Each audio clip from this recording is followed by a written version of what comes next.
Hey, podcast peeps, just a heads up, we did want to take a second and include a trigger warning. This episode will discuss topics that do touch on self harm, sexual violence, and homicide. We care about you and wanted to flag this for you. If you need to skip or pause at any point, please do. We are working on highlighting an organization to direct our listeners to. But in the meantime, please, as always, take care of yourselves and reach out to someone you trust if this stirs something in you. We'll be here if you ever want to come back.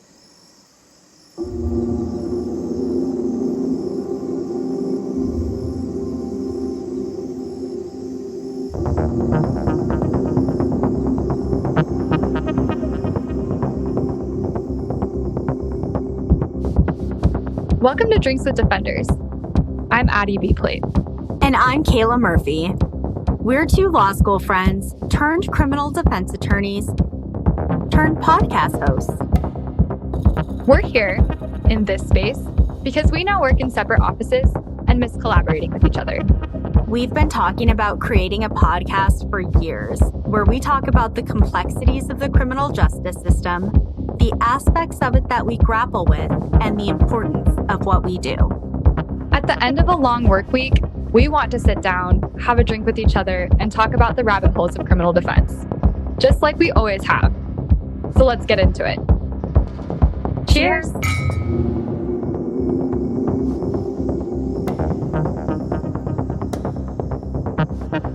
Hello, and welcome to episode 2 of Drinks with Defenders. My name's Kayla Murphy. And I'm Addie B. Plate. Addie, how was your week? What's up? How are you? Well, admittedly, I am feeling a little bit sick today. That is part of, being a podcast person part of the time and also an attorney, I guess, in the day to day. We kind of go through the petri dish of life. So I think I caught a little bit of a bug somewhere probably this past week. I did have some clients that I was visiting out at the hospital last week, so I might have got something there. So admittedly, not the best, but that's real life. And so tonight I am drinking tea. I know that we said we would do a themed drink every episode, but for tonight, my drink is tea. Kayla, what are you drinking? I am drinking Titan cider, and it's the apricot cider, and it's great. Oh, okay. Highly recommend. We got a cider girly in the house. How was the rest of your week? Hell yeah. It was fine. It was fine. Admittedly, I don't know. I guess my little notes here of things we could kind of touch base about was I remember you telling me the other week about somebody calling you something like really derogatory in court. Do you remember that? Yeah, I literally got done with a restitution hearing. It was my first one. It was my first type of like a civil matter that is in that ballpark. And we got done and I got yelled out in the hallway and had to be escorted to my car by the bailiff. Yeah, I remember that. Wild, dude. Yeah. I mean, you've been in this game a little bit longer than I have. So I'm sure you have more like horror stories and battle stories than I do. Well, I mean, I brought it up just because I recently had something pretty similar happen to me. I was called like a bitch twice and in the courtroom. The person wasn't like a client. They were just like a random person who was there with a defendant who, again, like I didn't represent. But whatever. Long story short, I was doing preliminary appearances. Okay. Where basically you just tell people what's up, like what they can expect. Like judge is going to tell you what the maximum sentence is. They're going to appoint you a lawyer. They're going to give you a new court date, give you some easy rules to follow, send you on your way. Right. So it was as part of our contract, right? I had mentioned like doing some public defense work at my firm. We do prelims, on X amount of days. And yeah, so I was there. I was just trying to like give people some general advice. And yeah, it was pretty crazy. He was just very hostile. And that's just something I've kind of, sorry, go ahead.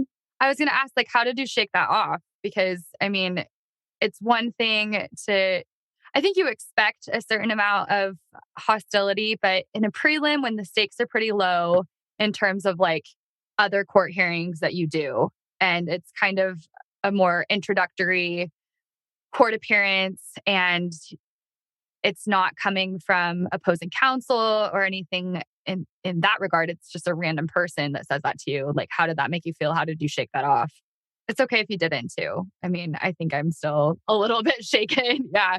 I honestly I totally didn't. I don't know, dude. It's just it has me thinking about this just kind of subtle contempt Yeah. that I feel from a lot. Well, I guess I shouldn't say a lot, right? But by a subset of men. Yeah. I guess when I'm when I'm interacting with them in my capacity as an attorney, but then also just in day-to-day life, right? I was Right. just at the gas station the other day and this guy cut in front of all of me and these other people in line. And I'm hey, we were in line, just normal interaction, just he must have not noticed. Yeah. And he was just so rude. He's like, you weren't in line, blah, blah, blah, blah, blah. And I'm like, I was just standing on the COVID sticker, those little stickers for the Mhm. lines, to keep people. Anyway, it was a whole thing. Where you're 6 feet apart from the next person. Yeah. Totally. And yeah, I don't know. You feel it. You know what I mean? When people just Yeah. are aggressive. Have an animosity. Totally, dude. I don't know what it is. Ugh. I mean, if it's any consolation, back to my experience, I was covering this hearing for another attorney in my office, so it wasn't my case, and this whole thing happened. And when I talked to the attorney whose case it was about what happened, his response was that I did a good job. And that was the feedback that I got from everyone in my office when I, you know, told them what happened. And I think that in this profession, having, a bit of, you're going to rub some feathers and hopefully, don't be a bad attorney, but that's not what happened in either of these cases, right? With your experience or mine, but you're going to upset some people and things are going to be said and you're going to make people mad. And at the end of the day, you just have to advocate for your client. And if you do that zealously and to the best of your ability, you're of course going to get some bad names thrown your way. And so it made me feel better hearing that from the other attorney. And I guess what I'm trying to say is that if you're getting called a bitch at the end of the day, you're probably a badass in the courtroom. So Love that. adding a stripe to your name, I think that every time a female attorney or a criminal defense attorney gets called a bitch, an angel gets its wings. So I mean, just take that in stride. And I'm sorry that happened. And I appreciate you bringing it up because it's these things you want to shake them off and just move on with your work week, but that's not how it goes, right?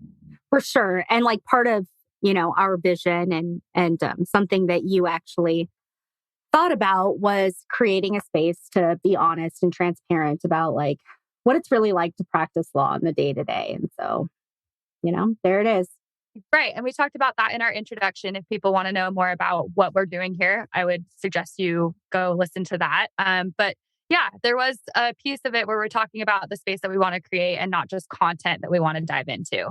And I think that it's just important for us to have the honest conversations and unpack what's going on before we just dive into what we're doing with the podcast, because it would not feel real if we did it otherwise. So I appreciate that this is the check-in that we're doing at the beginning of this episode. I think it's important for us to do that with each other. And, to our listeners too, check in with yourself. If you have something that really upset you, that's okay. But at the end of the day, if you're doing a good job in some spaces, people are going to have something to say about it. Well said.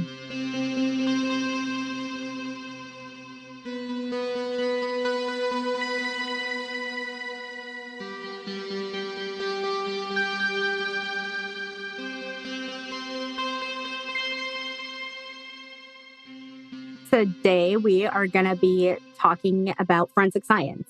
And you picked this topic. Yeah, for sure. I mean, the reason that it's really interested me is because, basically our understanding of science is always evolving, right?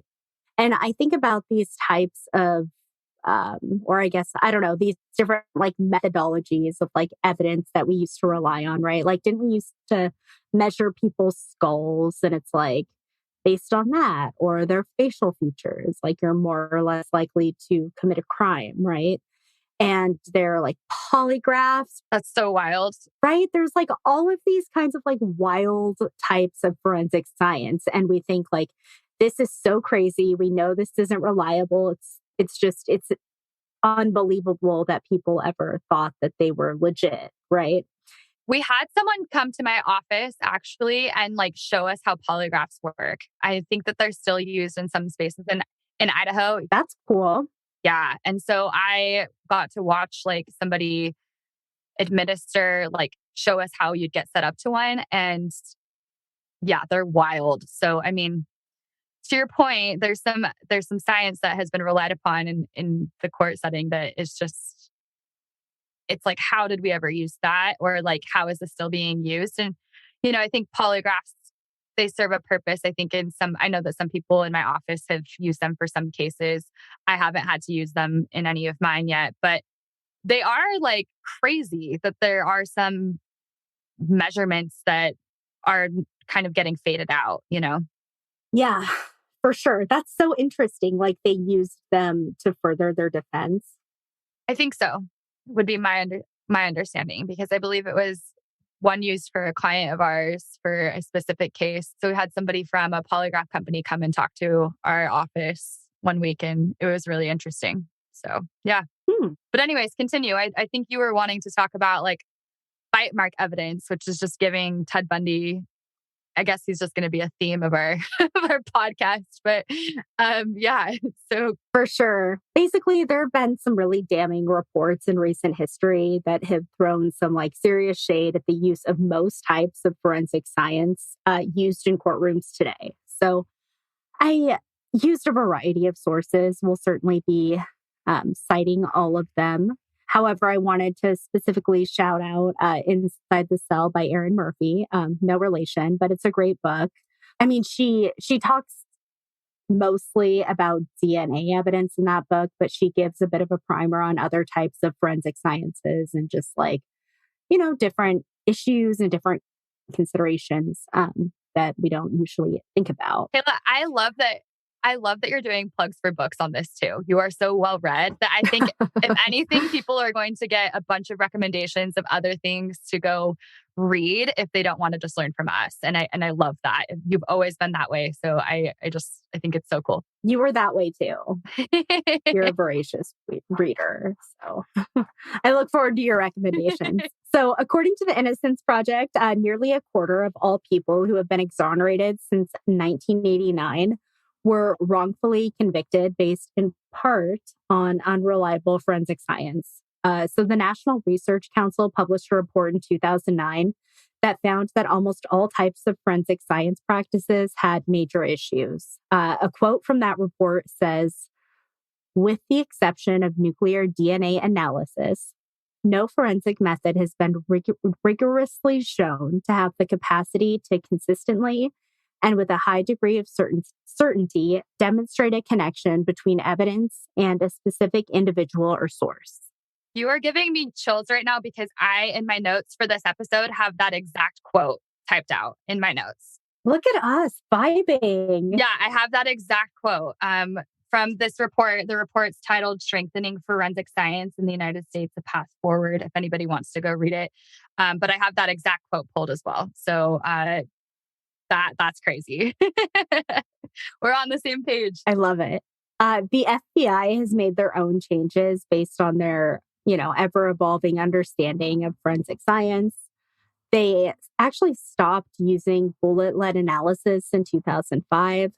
The FBI also published their own report in 2015 that stated that errors were uncovered in at least 90% of testimony that they had presented to courts in regard to microscopic hair analysis. And I mean, this is just like scratching the surface, right? Right. Before we get into these specific methods of forensic science, we kind of need to discuss how this evidence makes its way into the courtroom at all. In criminal courts, the judge acts as the gatekeeper. Lawyers will make arguments to the court about what evidence should or should not be admitted. And using the rules of evidence, the judge will make her determination over what evidence gets admitted. Right. So when it comes to admitting scientific evidence, most state courts will use one of two standards. And those standards are the Frye test and the Delbert test. So the Frye test was established back in 1923. And with that test, the judge is basically just looking at whether the scientific evidence or testimony that's being offered has been generally accepted as being legit in that scientific field. This standard's used in some states. Then we have the Delbert test. This came about a little later in 1993. And this is the standard that's used by federal courts and state courts as well.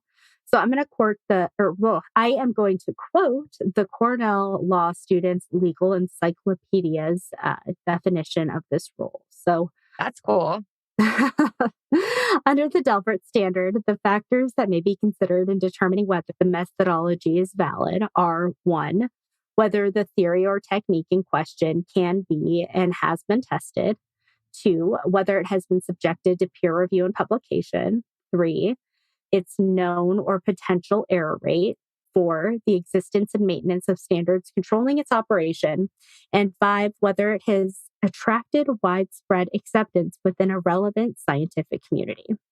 So Washington, where I practice, uses the Frye test. And interestingly, Addie, Idaho, always throwing the curveballs. Always. They don't use either test. Of course, they have like their own little rule. Why am I not surprised? I know. They use Idaho Rule of Evidence 702. And that rule says that a witness who is qualified as an expert by knowledge, skill, experience, training, or education may testify in the form of an opinion or otherwise if the expert's scientific, technical, or other specialized knowledge will help the trier of fact to understand the evidence or to determine a fact in issue. So there you go. That's very odd. I liked the factors of the other tests. It's like, balancing all of the considerations. That's super interesting. And of course, Idaho has their own variation of things. Also, I was thinking about this while you were talking about it. We also took evidence together, didn't we? Oh, yeah. We're just going through all the classes that we took together in law school. We took evidence together. I think we talked about last time that we took legal pro together, which is the ethics class. And we took criminal law together. So we're just going to go through all of these classes that this is like ringing a bell. I kind of remember a little bit about expert testimony. And I was like, oh yeah, I was sitting next to you in that class as well. That's a throwback. Oh my God. You have such a good memory. I don't know about that, but yeah, that's so wild. I'm impressed. Don't be. Okay. So I know that I'm curious as to your take just at the outset with expert testimony. I just also think immediately like one like battle of the experts, right? Like you talk about that in law school. Like a side brings an expert in and really like the only way to refute another expert is, if the prosecution has expert testimony, usually the defense has to put an expert on the stand as well. And it just becomes like the battle of the experts. I haven't had a case where I've had to have an expert, testify, but have you ran into that yet? I haven't run into that, but I'm not necessarily excited, but yeah, I don't know. It's interesting, right? It's right. Just whoever's more believable ? Interesting. But the jury they're just like citizens, right? Who don't necessarily have any like specialized knowledge to determine what expert is the most reliable. So I wonder how much of it comes down to just like who presents better. You know what I mean? Right. And who they're more compelled by, right? Which is, we should get into juries really on another day because I think juries are fascinating. And we've talked about this before. And I know that absolutely we love voir dire, but, and we just love the idea of jury selection. So I'm putting a pin in that now. We need to talk about juries one day. But forensic science and forensic evidence has a lot of them. I think that's like a baseline thing we should discuss too. You just bring in experts or, arguably pseudo experts who talk about this theory that they have. And so to bite mark evidence, you're bringing in medicine with like, I'm going to botch this, but what is it called when you study teeth? Odontology? Is that what it is? Yes. Yep. Okay. So typically the person who would be doing the bite mark analysis would be a forensic odontologist. I was close. I was a little off. Yes. Okay. Well, I could be saying it wrong, but I mean, what is it, right? So bite mark evidence is basically just the practice of comparing purported bite marks left on human skin Gross. to a person's teeth in order to identify whether that person was the biter, right? That's so wild. So, yeah, it is like pretty morbid when you just take a step back, I guess, and think about it. Right. Which that's what we're doing right now. So the first time I can really recall thinking about bite mark evidence was when I was doing a super deep dive into the Ted Bundy case. There it is. For sure, dude. So, I mean, as you, Addie, and I'm sure other Bundy scholars out there are already aware, the forensic odontologist's testimony stating that Bundy's teeth matched the marks left on Lisa Levy's body were a key piece of evidence presented against him in the Chi Omega murders in Florida. I think it's Chi Omega, girl. Dude, thank you. Oh no. Oh no. She's a legal scholar, but she's not a sorority girl. I wish though. I always wanted to be, but I was married so young. It was just never really in my, I don't know, path. Right. So you were in a deep dive of Ted Bundy. Which, by the way, but now I'm like so humbled. I was not trying to shade you. I just, freaking idiot. I was, fine. I'm more exposing myself because I went to Catholic school for a very long time and took Latin. So like, it was more me telling on myself that I like, love that. Yeah. So do not take it personally. It was me just being like, that's not how you say that in like the most annoying way.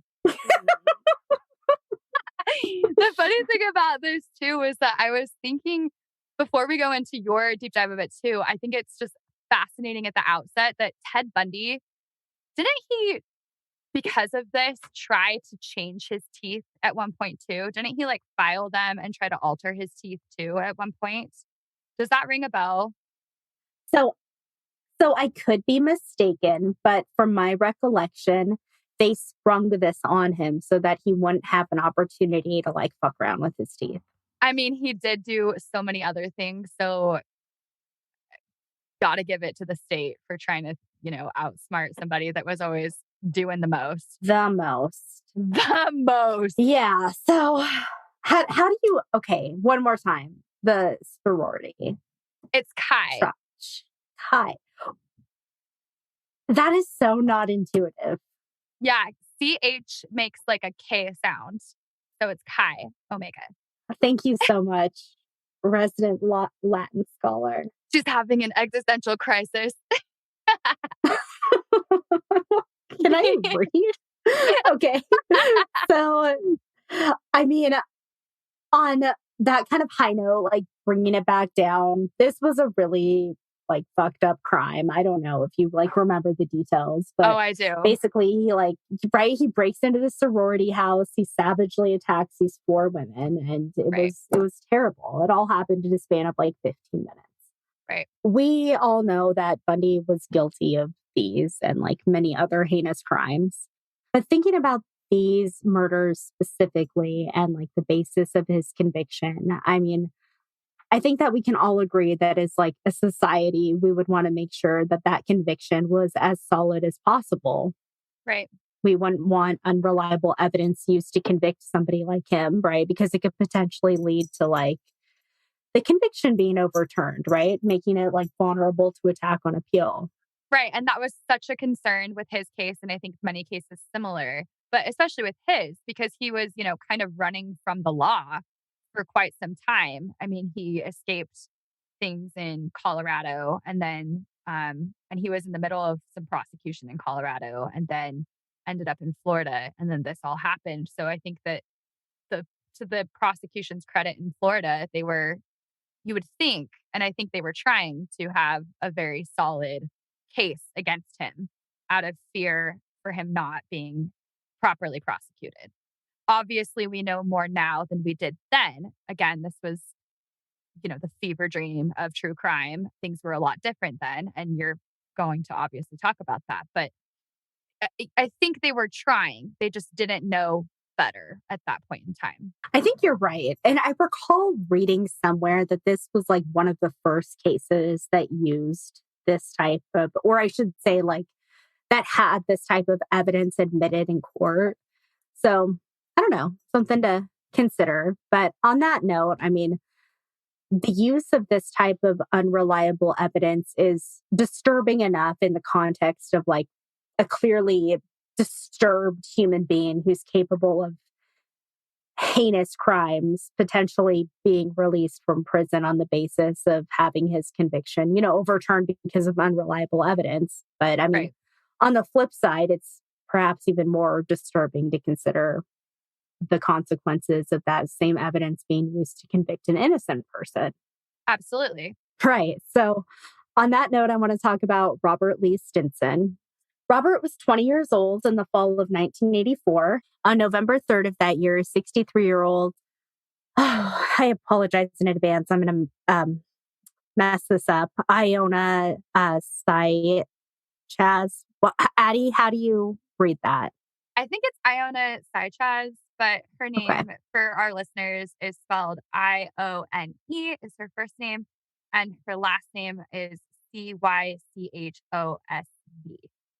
And for the record, we tried getting the proper pronunciation, but this is us just struggling through that as well. We appreciate you bearing witness to the struggle. So Always. Unfortunately, there's a lot of them. Yeah. Oh, amen to that. So this poor woman was dealing with some struggles of her own. Unfortunately, she was brutally assaulted and murdered. And investigators ended up finding 8 wounds on her body that they had identified as bite marks. Basically, a couple of doctors looked at the wounds. They said that these were bite marks, and they had made the determination that whoever had left these bite marks was missing a front tooth. Oh. Yeah. So Robert, how do you even come to that conclusion? Right. And I mean, you have to remember too, like, they're just looking at bruises. Right. Right. Bite marks are just bruises. So they're just looking at these marks, which they're like making the determination that number one, these marks are bite marks. And then making the determination too that like the person who left these had a missing front tooth. So that's so crazy. Yeah, it really is. So Robert lived near the location where the victim's body was discovered. And so police went to speak with him. And during the course of their conversation, the police observed that Robert was missing a front tooth. And based primarily on the fact that he doesn't have a front tooth. Yeah. Right. He was convicted. Okay. Yeah, this was the only physical evidence that linked him to the crime. The only other sketchy thing was that he had made some inconsistent statements about where he was at the time of the murder. But he ended up spending over 23 years of his life in prison before the Innocence Project used DNA and got him released in 2009. And just a few years later, in 2012, DNA evidence led to the arrest and conviction of Moses Price for the crimes. Wow. So DNA evidence got him exonerated, and it helped to convict the actual perpetrator.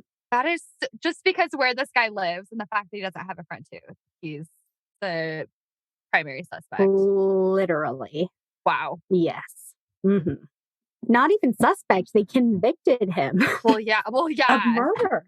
Yeah. It's crazy. He spent a lot of time in jail. That is wild. Yeah. And I, in no way, mean to blame Robert for what happened because it was not his fault, right? This was a major injustice, regardless of these statements that he made to cops. Right. But it just reminds me of something that I heard another podcast host talk about. I don't know if you've ever listened to the prosecutor's podcast, Addie, but it's actually really good. And it's hosted by a couple of prosecutors. Well, one of them, right? Brett, he was saying that that's such a prosecutor name. I'm sorry. It's such a prosecutor name. But he basically was saying that he believes that a lot of these falsely convicted people end up that way because they lied to the police about something.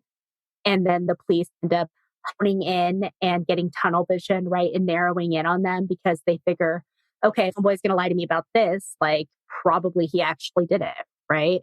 And so I don't know. I just thought that was something interesting to think about. And I think that is probably true. I think that being consistent in talking to police is really not as easy as people probably think that it is.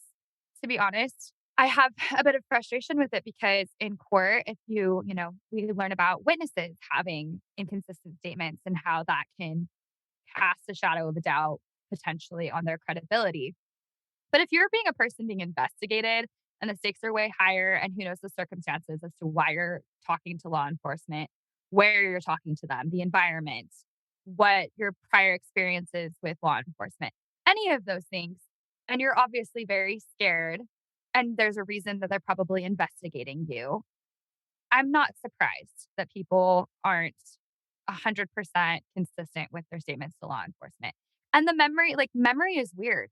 People have things come back to them in different points and maybe you don't remember exactly what you said and now you're trying to add more context. And so I just think people are, we talked about this last time, people are human. And it's not odd to me that people say things in bits and pieces.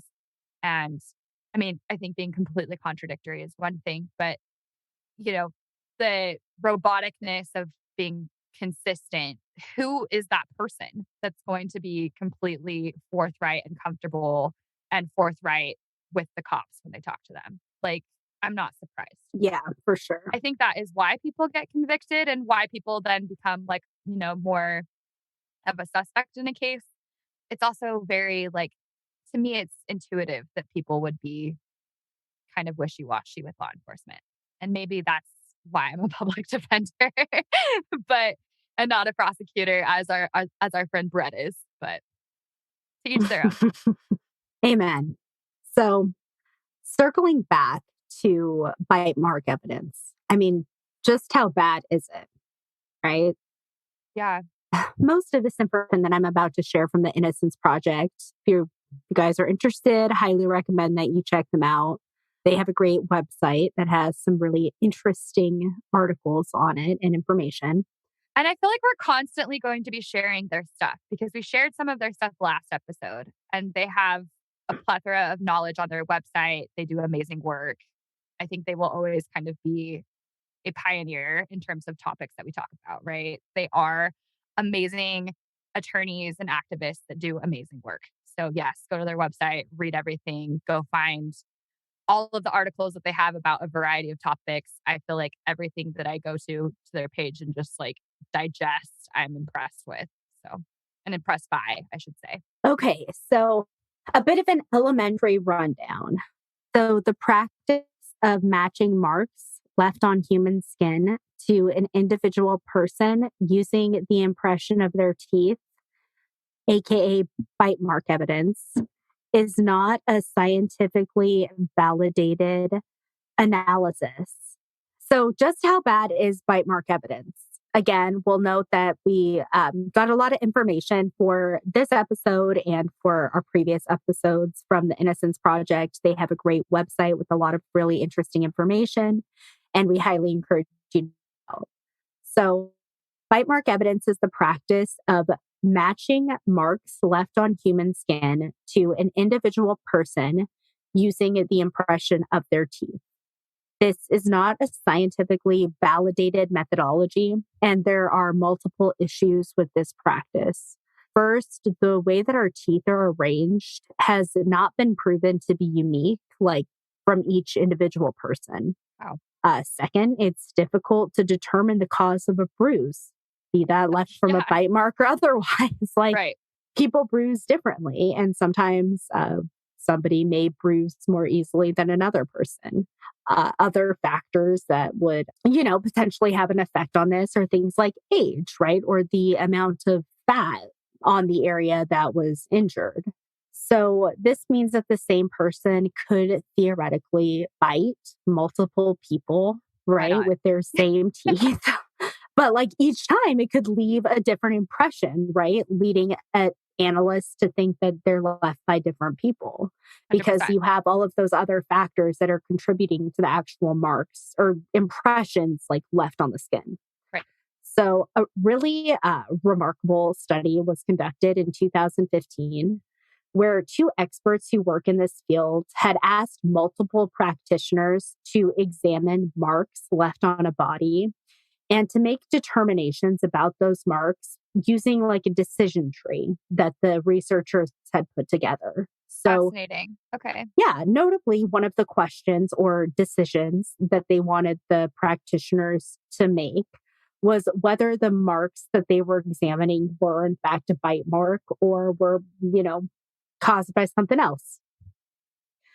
So the researchers found that their participants could not even agree on whether the injury that they were examining was a bite mark.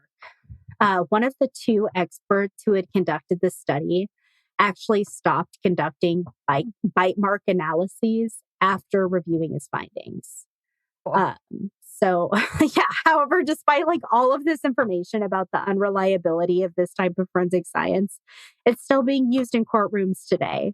No way. So, I know.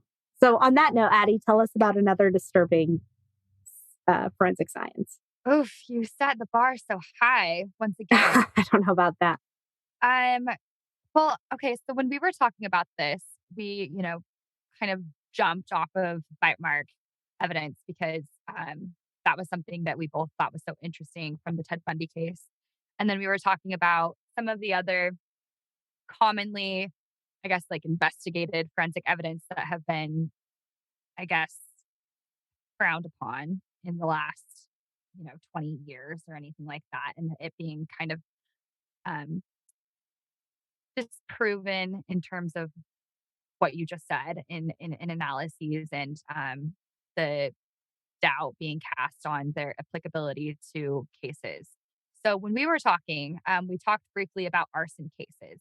And admittedly, I am going to say that arson and arson cases have not been a big driving point of my attention when it comes to true crime. So, like, my knowledge of arsonists is it needs some work. I know more about serial killers and other cases than I do about arsonists. So I'm learning that this is a gap in my knowledge, but I also learned from researching what's happened with, fire investigations in instances of arson or alleged arson. I also don't know that much about fire terminology, which was quite interesting to me as well. So I guess a preliminary question is, Kayla, do you know the term flashover fire? Have you ever heard that before? No, I have not. Okay, that makes me feel a lot better.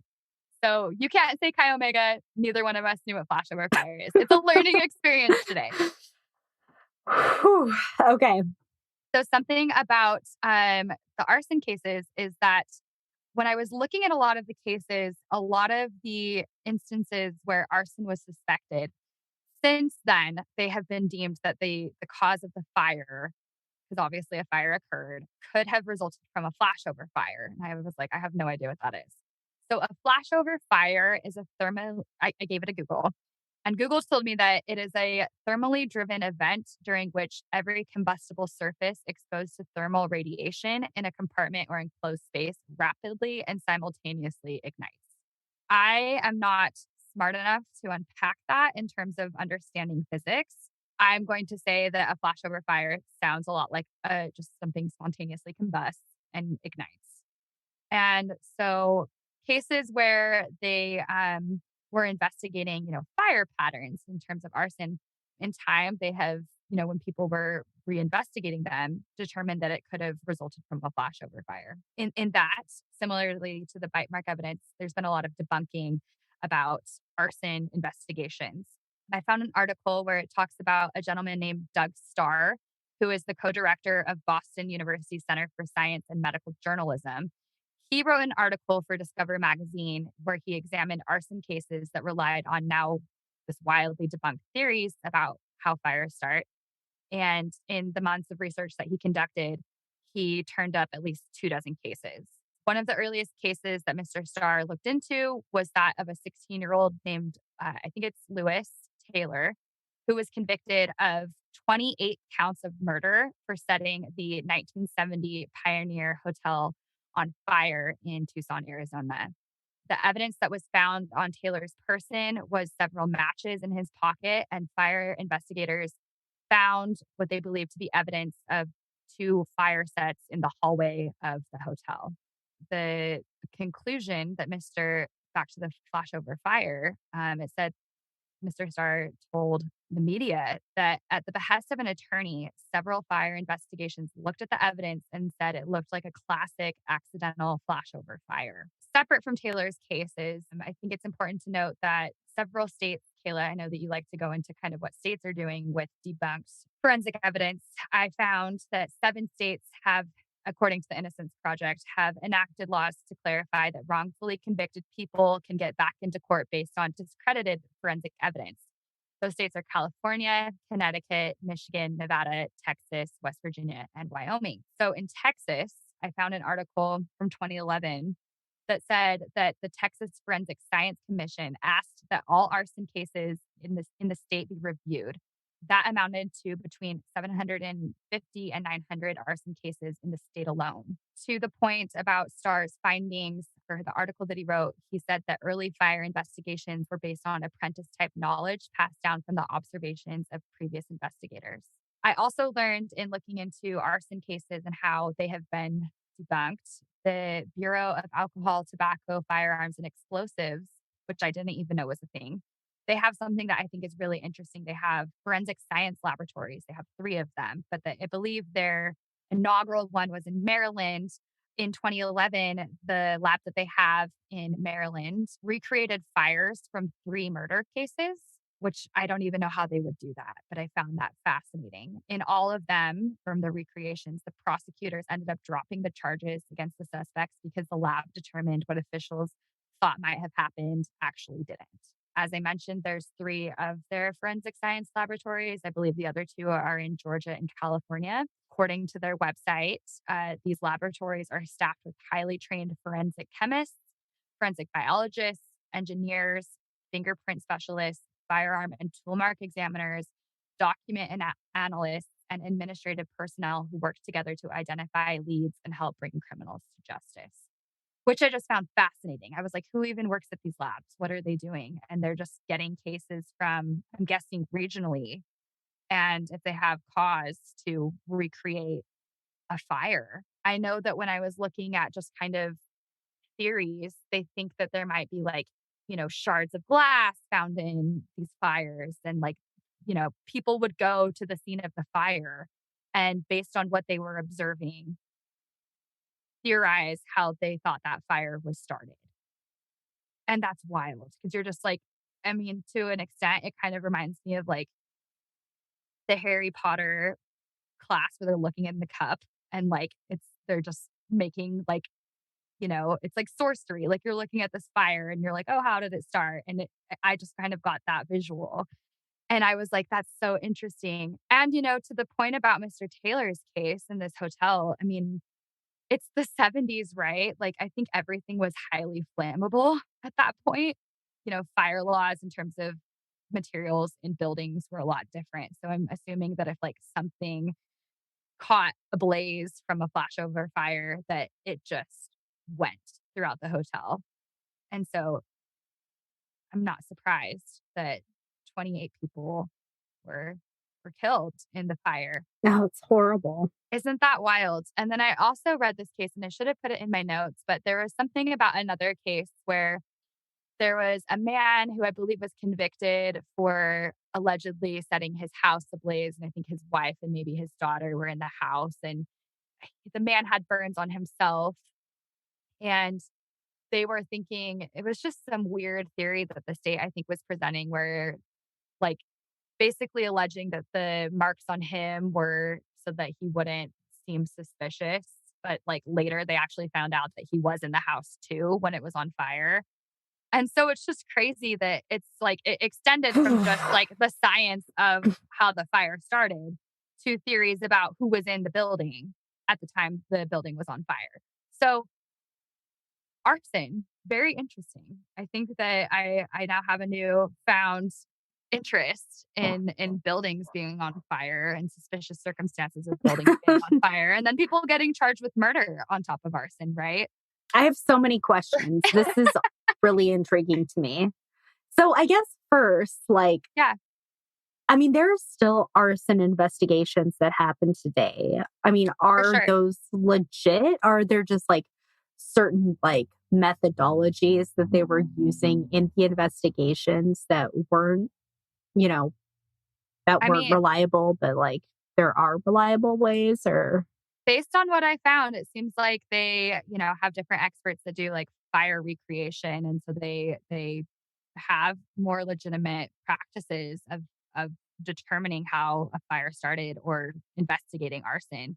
But at the time when a lot of these were first investigated, it was like they would send somebody, I'm assuming, to the scene, and the person would make a theory based on what they saw at the scene, how the fire was created. And I'm assuming now they probably, send things off to a laboratory and test the materials in terms of like if they're flammable. I'm sure they also have like chemical assessments that they do to determine what like started the fire in terms of if it was like a chemical thing, and that might point more to arson. I know that like a lot of arson cases that I've seen have to do with like fireworks then going rogue or something like that. I'm assuming, and I wouldn't know that if there's something to do with like arson in that regard, they would be able to test the evidence that they found at the scene to determine what the chemical compounds of it are, which is different than just like looking at it and making a guess, which is just it's wild to me that that's how it originally kind of started, and then you would just piece together, "Oh, this person has matches in their pocket. They're clearly an arsonist." Like, I'm a 16-year-old boy has matches on him. He's an arsonist. Wild. so crazy. Thank you for teaching me about that. I definitely want to do a deeper dive. Deeper dive into arson. I think it's interesting. The other thing, and we're gonna swerve into controversial territory. When we were looking at forensic evidence and we found both pulled that quote from the report that we talked about earlier. I found an article from The Intercept, and I'm trying to figure out. Let me look at my notes. Who are the authors on that? Liliana Segura, I hope I'm saying that right, and Jordan Smith. And they wrote an interesting article for The Intercept. In that article, they had a little blurb about shaken baby syndrome.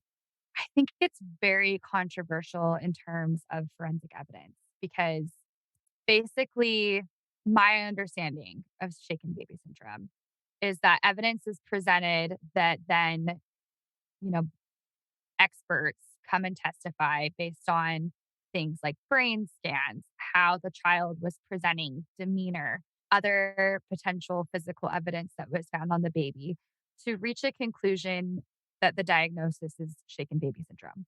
I saw that and I just know that in my head, when I hear shaken baby syndrome, it is such a buzzword in terms of like a medical diagnosis, right? And it is at the heart of a lot of pretty rough cases where a child is involved. And I found this in their article. I know that, again, I'm going to be controversial here, but in their article, it says, although it remains wildly enshrined in medical literature, the diagnosis, once known as shaken baby syndrome, is a cautionary tale. First coined in 1971 by a pediatric neurosurgeon who identified a triad of symptoms as proof that an infant was subjected to violent shaking, the concept has since been thoroughly debunked. Today, shaken baby syndrome is an emblem of the kind of junk science that sends innocent people to prison. The National Registry of Exonerations, which I believe you talked about earlier, Kayla, lists 17 cases involving a shaken baby syndrome diagnosis. In 16 of those, it was ultimately determined that there was no crime at all. The most recent exoneration took place last year. Again, I believe this article was written a few years ago. But anyways, in the article, it says the most recent exoneration took place last year from when the article was written. In the case of Davian Johnson, a Sacramento man accused of violently shaking his 4-month-old baby girl to death. The defendant was only, Mr. Johnson was only 18 years old when he called 911 to report that his child was unresponsive. He spent 10 years in prison before prosecutors finally dismissed the charges against him in January 2018. And then the Innocent Project talks about it a little bit briefly as well. They said the doctors, I believe that there's kind of a bit, my understanding is that there is some debate in the medical community about shaken baby syndrome. And there was an article, I think, written for the Washington Post that followed several doctors in kind of grappling with this. But the Innocent Project writes that the doctor's journeys from supporters to skeptics expose the uncertainty at the heart of a medical diagnosis that has fueled hundreds of abuse and murder cases. In courtrooms across the country, the doubting doctors are now using the same evidence that once supported a shaking conviction: medical records, autopsy reports, and brain scans to challenge the diagnosis. Again, the article from the Washington Post chronicled the stories of 9 of those doctors through interviews, documents, and trial transcripts. I appreciated this part because I think it, again, not to be insensitive with the content on this podcast because these are real people's lives, but the part from the Innocent Project, I think, is pretty on point with this. It says the issue is not whether violent shaking can harm babies. Even doctors who dispute the diagnosis say shaking can damage an infant's fragile neck, torso, or spine. But the doctors say that shaking has not been shown to produce the conditions often attributed to shaken baby syndrome, namely bleeding on the surface of the brain, bleeding in the back of the eyes, and brain swelling. And I found that fascinating. I just wanted to do a little blurb of it because it was in that bigger article about forensic evidence. I know that it is a very heavy thing that could be debated in courtrooms, especially if there is potentially a death of a child involved. Kayla, I would love to know your thoughts because they're basically saying all of these things that culminated. I don't think it's kind of a different take on the issue that we were originally addressing, where it's like the evidence. Like I think brain scans are pretty solid, right? All of these things are pretty solid on their own, but they're saying that these culmination of things have kind of created like a pseudo diagnosis, or so the argument goes. And and then it, has resulted in wrongful convictions. I would love to know your take. Thank you for bringing this up. I think it's really interesting. It sounds like this type of forensic science is just right on the precipice of, Right. potentially becoming one of these other types of forensic sciences that we have just learned about that are not reliable and that have resulted in numerous wrongful convictions. So, yeah, I appreciate you kind of speaking truth to power in a sense. And I think that it's our job as advocates to really think critically about these types of forensic evidence. What am I trying to say? These types of forensic sciences and the evidence that the state tries to present based on them, because it's easy to just kind of accept something that's wrapped up in a pretty little science bow that seems legit and to not really think too critically of it and to just accept it. But we can't do that as advocates, right? And we don't want the jury to do that either. And I think that Right. that's a really easy hole for people to fall down, particularly when we think about things like the CSI effect, right? Where juries always want to see like forensic science and right physical evidence. And we're learning every day that these types of, scientific testimonies that are presented in courtrooms all across the country have serious issues. So Right. it's a really important topic to explore. And I'm really glad that we dived into it today. We're, of course, just scratching the surface. Right. Addie, any final thoughts on forensic science? I mean, I think you said it very well. And juries truly are drawn like moths to flames when it comes to physical evidence and wanting to see, you know, science backed stuff or pseudoscience backed stuff. And so if you have something that tells a compelling thing to the jury, it's going to be more believable to them. And, no fault of the jury, they're people. Of course, they're going to be compelled by, you know, something that has the CSI effect, right? In the same light, to the point about why I wanted to bring up the story at the end too. It is just so interesting the way that I think bias can play a role in some of this. And if you just have something that kind of connects these dots that don't make sense and then just throw a little bit of science at it, it's really easy to get swept up in. And it's just so interesting the development in terms of like how it plays a role in a case and how it comes out in court. And, a lot of that with like the bite mark evidence and stuff that has kind of, and we talked about polygraphs earlier. That was a little bit before like our time, but I think that there will continue to be scientific methodology that will be challenged during the course of our careers, and it's fascinating. I completely agree. Yeah, I just can't get over like how much of an easy out it is to just rely on the quote unquote science, right? And that's what we're taught to do. And typically that's the right thing to do, right? But when it comes to forensic science, there are a lot of this with the science that goes down in a lab when we're dealing with a crime scene and people and all of these different variables. Kind of wanted to end it on some action points. So Ooh. I don't know. The Innocence Project really just had two primary recommendations for how to fix this problem. So first, Addie, you were talking about this earlier. States can pass statutes that basically create a path for convicted people to get back into court when there's been a change in forensic science that was used to convict them. So you had mentioned earlier states passing statutes in regard to forensic science. Right. And yeah, this is just like another statute they can pass that just helps to account for the fact that this science is ever evolving, and we need to take that into consideration, even with these cases that we think are just closed and done and out of sight and out of mind. It's like, if it's not legit, we got to circle back. Right. So they also recommend that prosecutors, defense attorneys, and judges all really educate themselves about forensic science and to be skeptical and to be thorough. Right. So listeners, it can be really tempting, but try not to take the easy way out and to really think critically about these types of things and this type of evidence. I mean, we know that our criminal justice system is really flawed and that we incarcerate a ridiculous amount of people. And most of the time, forensic science is being deployed by the state in order to secure convictions against their citizens. So let's demand to live in a society where only reliable types of evidence are being considered when determining whether to deprive somebody of their freedom.